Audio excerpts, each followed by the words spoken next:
একটি বাচ্চা রেল লাইনের উপর উঠে পড়ে। এই সময় একটি কবুতর এসে বাচ্চাটিকে বাঁচিয়ে নিয়ে যায়। কবুতরটি তার বাসায় নিয়ে যায় বাচ্চাটিকে এবং সেখানে কবুতরটি বাচ্চাটিকে খাওয়ায়। এভাবেই চলতে থাকে অনেক দিন এবং বাচ্চাটি বড় হতে থাকে আস্তে আস্তে। বাচ্চাটিও তাদের সাথে খেলা করে সারাদিন এবং তাদের সাথে সময় কাটিয়ে দেয়। এভাবেই চলতে থাকে অনেক দিন। এরপর শিশুটি বড় হওয়ার সাথে সাথে তাদের বাপ মা খোঁজ পায় তার এবং তাকে নিতে আসে। এই সময় বাচ্চাটি অনেক খুশি হয়ে কবুতরটি ভীষণ মন খারাপ করে বসে থাকে এবং তার প্রচন্ড খারাপ লাগে, কারণ অনেকদিন বাচ্চাটিকে তারা লালন পালন করছে। ফেরাউন ছিল অনেক শক্তিশালী একটা দেশের প্রধান। সেই দেশের প্রধান ক্ষমতাধর এবং শক্তিশালী নেতা ছিলেন।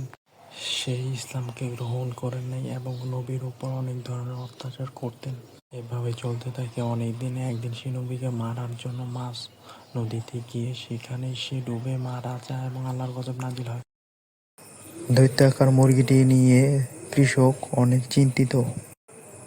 বিশাল সাইজের মুরগিটি পরের দিন বিশাল আকৃতির ডিম দেয়। সেটি দেখার জন্য এলাকাবাসী ছুটে। পরের দিন সকাল থেকে তার মুরগিটি কে জানি মেরে ফেলেছে। সে খুব একটি শিশু খেলতে খেলতে হঠাৎই হারিয়ে যায় এবং গভীর জঙ্গলে চলে যায়। চলে যাওয়ার পর সেখানে একটি বাঘ দেখে এবং বাঘটি বাচ্চাটিকে দেখে আবার জঙ্গলের ভেতরে চলে যায়। এভাবেই শিশুটি আস্তে আস্তে একটি নদীতে পড়ে, যে জঙ্গলের মধ্যে। সেই নদীতে ভাসতে ভাসতে একজন জেলের কাছে গিয়ে পড়ে বাচ্চাটি, এবং জেলে বাচ্চাটিকে নিয়ে বাড়ি ফিরে আসে। এটা দেখে ওই জেলের স্ত্রী অনেক খুশি হয় এবং তাদের কাছে ওই শিশুটি লালন পালন হয় এবং বড় হয়ে ওঠে।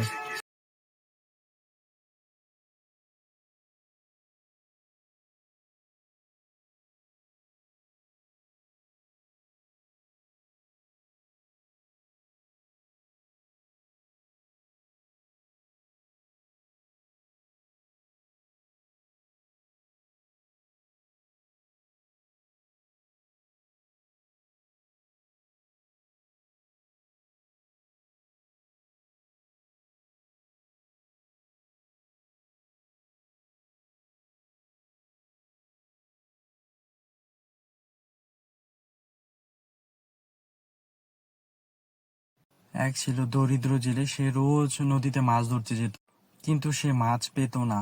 এমনভাবে অনেক দিন যাওয়ার পর সে নিরাশ ও হতাশাগ্রস্ত হয়ে পড়ে। সে চিন্তা করলো তার নিজের ছেলেকে নিয়ে নদীতে মাছ ধরতে যাবে। পরের দিনই সে তার নিজের ছেলেকে নিয়ে নদীতে মাছ ধরতে যায়। অনেক সময় মাছ ধরে, কিন্তু তারা আশানুরূপ মাছ পায় না। একটা সময় পর দেখা যায় যে তাদের জালে ভালো ভালো মাছ পড়ছে। তারা সেই মাছগুলো ধরে এবং হাসি মুখে বাড়িতে ফিরে আসে।